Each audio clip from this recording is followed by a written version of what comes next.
Alright guys, welcome back to the YouTube channel.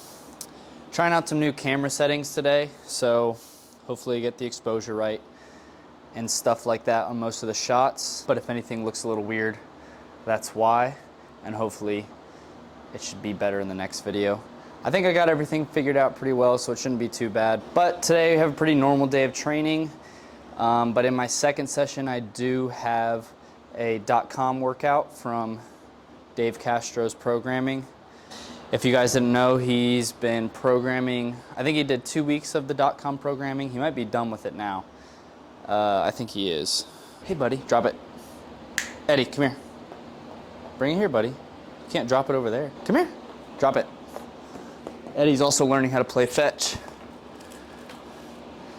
He used to just watch it and then go sniff it sometimes, but he would never bring it back. So we're trying to figure that out. But anyway, speaking of Dave Castro's programming, I did do the ring muscle up run one maybe a week or two ago. That one was pretty fun.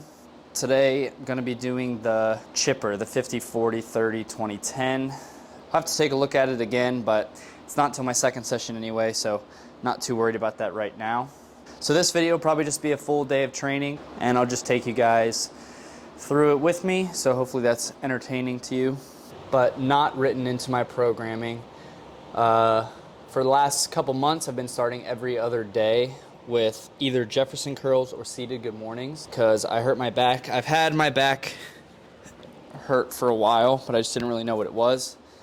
Needed to get on top of it because sometimes it was flaring up at really annoying parts of the season, like before that third open workout. So since I've kind of decided to handle it, been doing those two movements on alternating days. So today we'll be doing seated good mornings. On Saturday, did some Jefferson curls. For those, I just start at the top, think about one section of my back at a time as I go down, and then roll back up. Really, for either of these movements, if you guys are going to start incorporating these into your training, just start with no weight. Jefferson curls, you can just do body weight, standing on the floor. The seated good mornings, you could maybe start with like a 10-pound plate, just hold it behind your head. But I've been building up weight really slowly on these, and my back feels pretty much bulletproof at this point. So gonna keep up with these religiously. Like I said, today we're about to get into some seated good mornings. Just gonna do 4x8, that's what I usually do of both movements, and just do the rest of my general warm-up stuff in between those sets. All right, so like I said, I spent a few weeks building up to this weight. I've been here for a while, don't really feel the need to go too much heavier, at least for right now. But if you're starting these, just start with light dumbbells behind your neck. If you really need to, you could just start with nothing. Once I felt really comfortable with the movements, I would do 2 sessions of the exercise and then go up 5 pounds.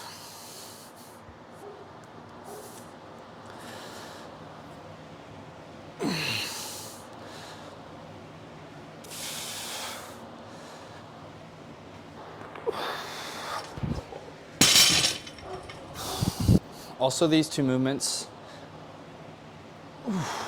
are a very good warm-up. So even if you're not trying to build capacity, which I think is a good idea, to be strong in these flex positions, not have to worry about just moving the wrong way and hurting yourself. But even if that's not your main focus, they're a really good warm-up. Get my hips open, ready for whatever I have to do. Jefferson curls, same thing. My back feels so much better once I get through 4 sets of 8 on those. So, something to consider to add to your training. If you do, just remember to progress slowly.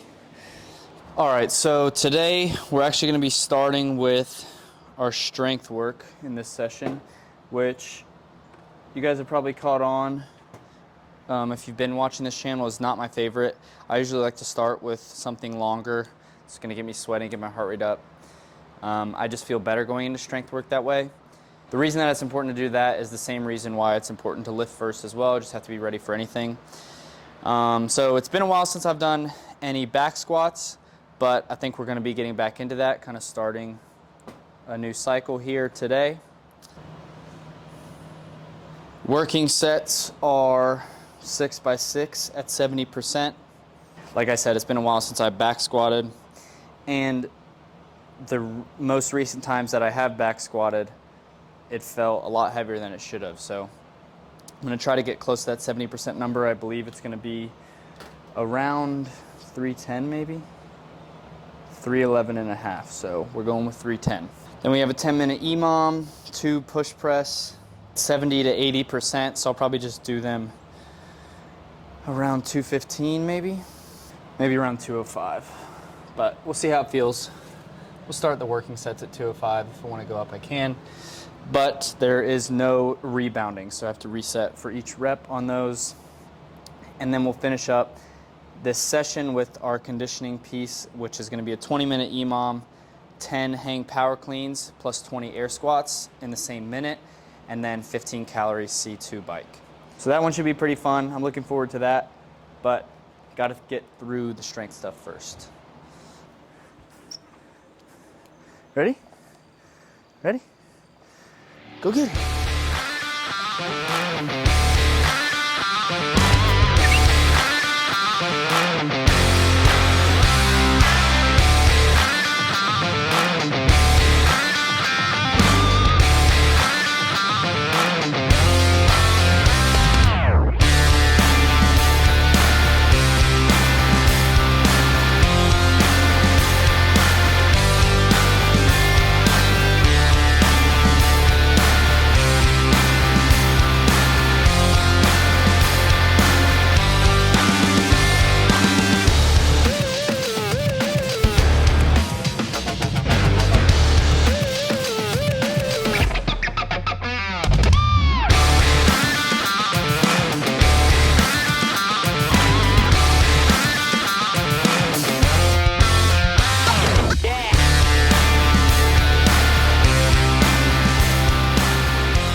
Those push presses felt really good actually. They honestly felt really easy. Not a super high percentage, so I guess they were kind of supposed to feel easy. Was really working on the timing, stuff like that, but still felt good. Back squats felt pretty grindy, about as grindy as I thought they would. So maybe I manifested that a little bit, but it's been a while since I've done working sets on back squat. So I'm really happy to get back into those. Even though, you know, those should have felt lighter and it felt really gross while I was doing it, I was still enjoying it. And to me, there's not really many better feelings than pushing through some grindy sets on squat and coming out the other side. So I was happy with that, felt good. Legs are pretty tired. So now we're gonna finish them off with this EMOM that we talked about earlier. For the hang power cleans in this, we're doing them at 115, but I'm not gonna do the bouncing technique, basically off your hip. It lets me stay a little more vertical and turn it into a more squatty movement, I guess you could say. It's more of just like a hip hop. To be honest, maybe comparing it to a jerk is a little bit more comparable than a squatty movement, but I can stay very vertical and I pretty much just dip and drive through the bar as it comes in contact with my hip. And I'm pretty good at doing it that way. I'm bad at the kind of heaving hang clean style because it's more of a hinge and it's a lot more time under tension for your grip, which are probably my two biggest weaknesses. So we don't have a ton of potent volume. There's 100 hang power cleans in this, which is a higher number, but it's only 10 at a time. So it's a good time to practice that. Get a more hinge and grip stimulus out of this. But otherwise, just gonna get everything set up and get ready to go.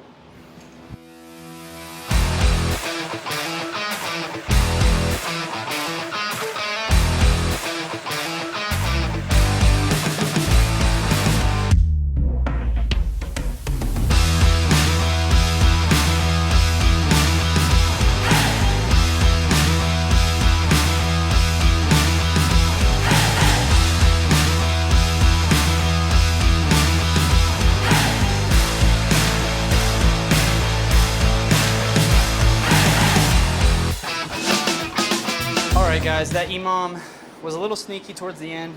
There wasn't much rest in terms of like actual rest time, but the hang cleans were by far the rest movement. The air squats just kind of sucked with the bike.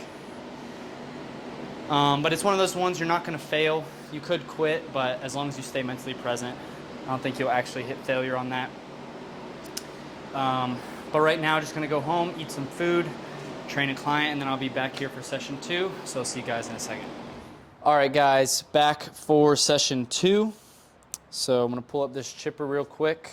Pretty sure I remember it, but just want to make sure. All right, so we got 50 GHDs, 40 dumbbell snatches with a 50, 30 chest to bar pull-ups, 20 handstand push-ups, 10 cleans at 185.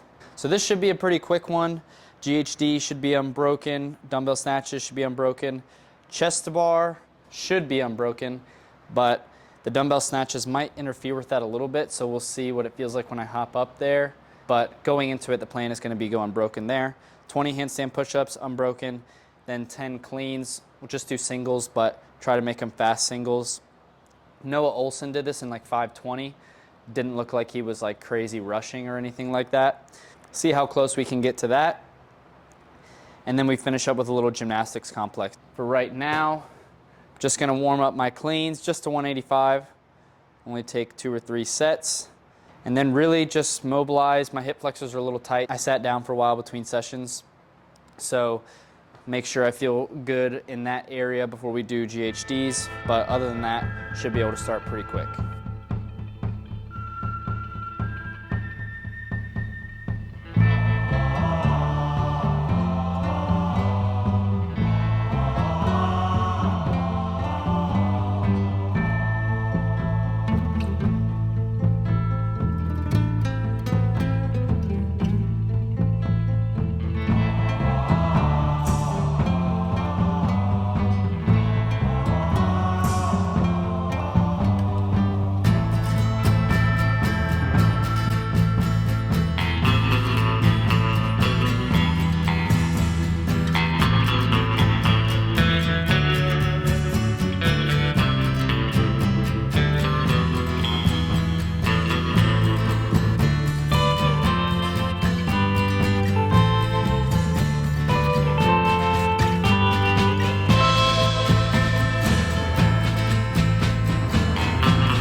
It up for training today and for this video. So that chipper, I'd say went pretty well.